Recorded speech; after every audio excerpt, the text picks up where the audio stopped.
Stop lying to yourself. You are not unmotivated.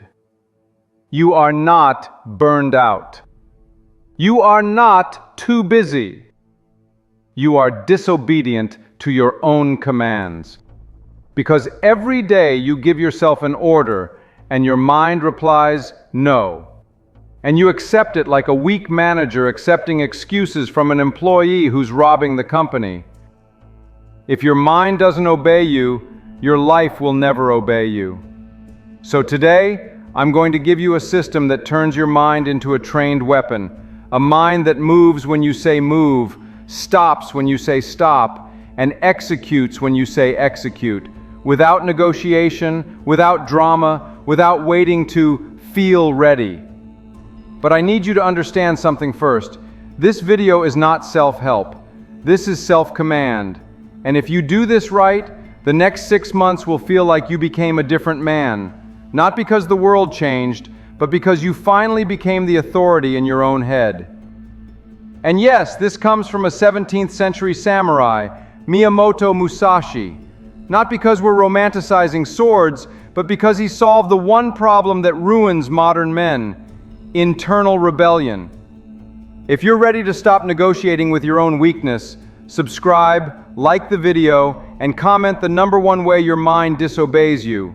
Procrastination, distraction, fear, doubt, comfort, anger, whatever it is. I read the comments, I respond, and I want to see what you're fighting. Now listen closely. Let me describe your life. You wake up with a plan. You have a list. You have goals.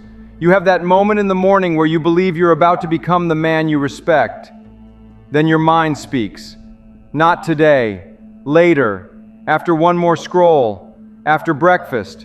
After this episode. After I feel like it. And like clockwork, you obey.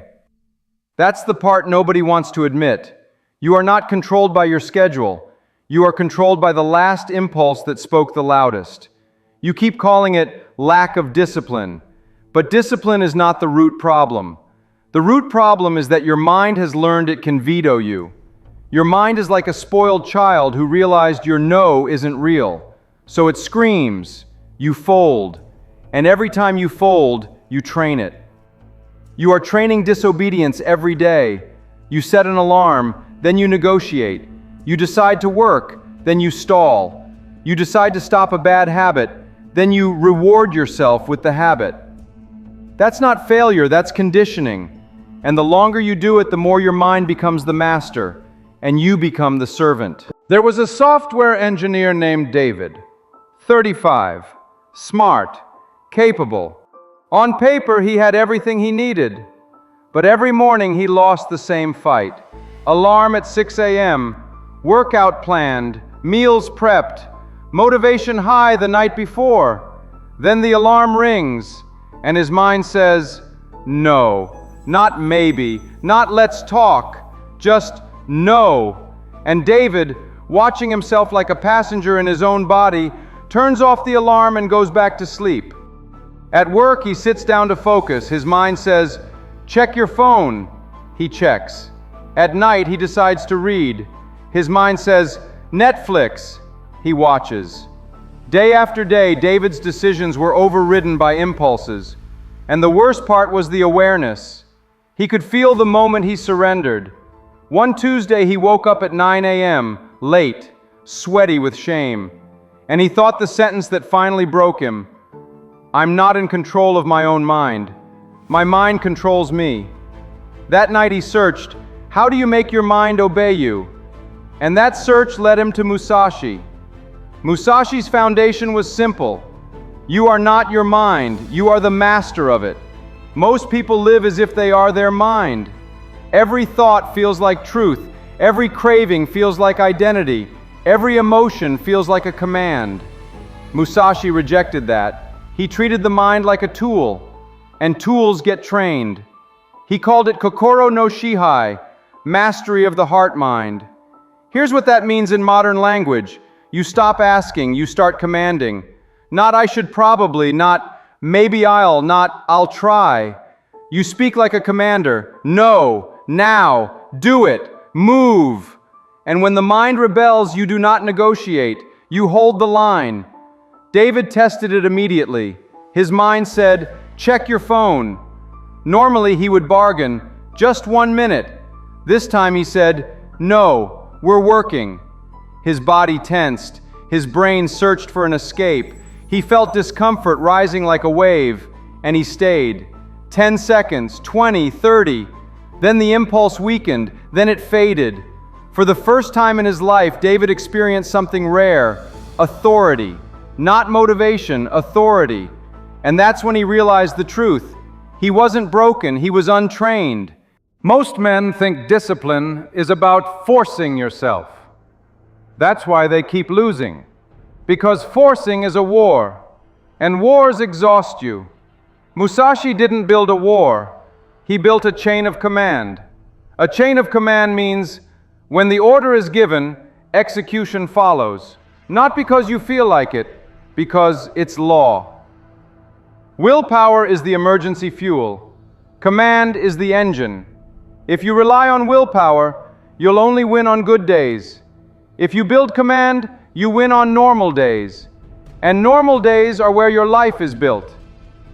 David ran into a problem after a week. Small commands worked. Sit still for 2 minutes. Write 1 paragraph. Clean 1 part of the room. His mind complied, sometimes with irritation, but it complied. Then David tried a big command. Focus for 3 hours. His mind refused. Not gently, violently. This is too hard. This is boring. You can't do this. Let's do it later. And the resistance was so loud he couldn't override it. Musashi predicted this. He called the next principle tannin, forging through resistance. Like steel is heated and hammered, the mind is strengthened by progressive difficulty. Musashi didn't demand elite obedience immediately. He trained it. Small commands, then slightly harder commands, then harder, then harder. And here's the rule that changes everything. Never give a command your mind cannot yet obey, because every failed command trains rebellion, and every completed command trains obedience. David realized he was asking an untrained mind to run a marathon, so he rebuilt the progression. Focus for 5 minutes, win. Focus for 10 minutes, win. Focus for 25 minutes, win. Then 45, then 60, then 90. After a month, his mind stopped screaming, not because the work got easier, but because the mind learned resistance doesn't change the outcome. That's forging. 6 weeks in, David felt confident. Then he faced a temptation test. No sugar today. He did well until 3 p.m. Then the rebellion hit. You deserve it. 1 cookie won't hurt. You've been good all day. He felt the old pattern returning: bargain, cave, regret. Then he remembered Musashi's rule. The mind will take any escape route it can see. Musashi called it sen, cut off escape. Before a duel, Musashi removed retreat. He made running more painful than fighting. So obedience became the only path. David applied that. He removed sugar from his house. He stopped keeping just-in-case snacks. He designed the battlefield before the battle. Now the escape route required effort. Get dressed, drive to the store, buy it, come back, then eat it. And the mind, lazy, calculating, chose the easier option: obedience. This is why environment beats willpower. If temptation is 1 step away, you will eventually take it. If temptation is 15 steps away, you won't, most of the time. And most of the time is enough to become a new man. So here's the rewired reality version of sen. Make obedience easy. Make disobedience expensive. Delete the apps. Block the sites. Lay out the clothes. Put the keys where you can't ignore them. Tell someone who will call you out. Design shame for disobedience and pride for obedience. Not because you're weak, because you're strategic. David improved. Then he hit another wall. Delay. He would obey, eventually. Alarm rings. He gets up in 10 minutes. Decision to work. He starts after 1 more thing.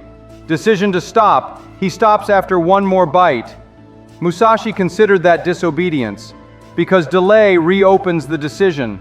Delay invites negotiation. Delay is where the mind sneaks in and flips the vote. Musashi trained immediate obedience. The moment of decision is the moment of action. David adopted the 3-second rule. When I decide, I move within 3 seconds. If he delayed, he punished the delay with repetition. Stand up and lie down 10 times. Start the task and reset 10 times. Not because he loved suffering, but because he was teaching the mind math. Immediate obedience equals 1 action. Delayed obedience equals 10 actions. The mind learns fast when the cost is consistent. Within 2 weeks, David's alarm would ring, and his feet hit the floor before his thoughts formed excuses. That is what you want: automatic obedience, not constant internal wrestling. 3 months in, David was transformed, but he noticed something. In some areas, he was unstoppable. In others, he still struggled. Musashi's final principle explained why. Ishin, one mind unified. Disobedience often comes from internal civil war. Part of you wants growth, part of you wants comfort. And when both are equal, the outcome depends on mood. Musashi ended that by building a hierarchy of values. Comfort did not get a vote equal to mastery. Approval did not outrank truth. Short-term pleasure did not outrank long-term power. David wrote his hierarchy: growth over comfort, commitment over convenience, truth over approval, health over pleasure, presence over distraction. He didn't treat these like preferences, he treated them like law. So when the mind said, sleep, the hierarchy answered, growth outranks comfort, move. When the mind said, scroll, the hierarchy answered, presence outranks distraction, focus. A unified mind doesn't debate, it executes. Here's the truth that changes your life. Every time you accept disobedience, you train disobedience. Every time you enforce obedience, you train obedience. There is no neutral. Alarm goes off, training session. Impulse hits, training session. Decision appears, training session. Your life is a gym, and your mind is either being forged into a weapon or softened into a liability. David realized he had spent decades training the mind to ignore him, but the mind can be retrained, not with hope, with enforcement. If you want your mind to obey you, follow this. Month 1, mastery, identity shift. I am the master. My mind is the tool. Give small commands daily. Stand up now. Breathe slowly for 60 seconds. Write 1 paragraph. When you obey, acknowledge it. Good, we obey. When you disobey, correct it immediately. Repeat the action 5 times. Month 2, forging, progressive difficulty. Only increase when you're hitting 90% obedience. 5 minutes to 10, to 25, to 45, to 60. Win small, win often, stack proof. Month 3, cut escape. For every major command, remove escape routes. No junk in the house, alarm across the room, delete apps, block sites, accountability. Make disobedience inconvenient. Month 4, immediate obedience.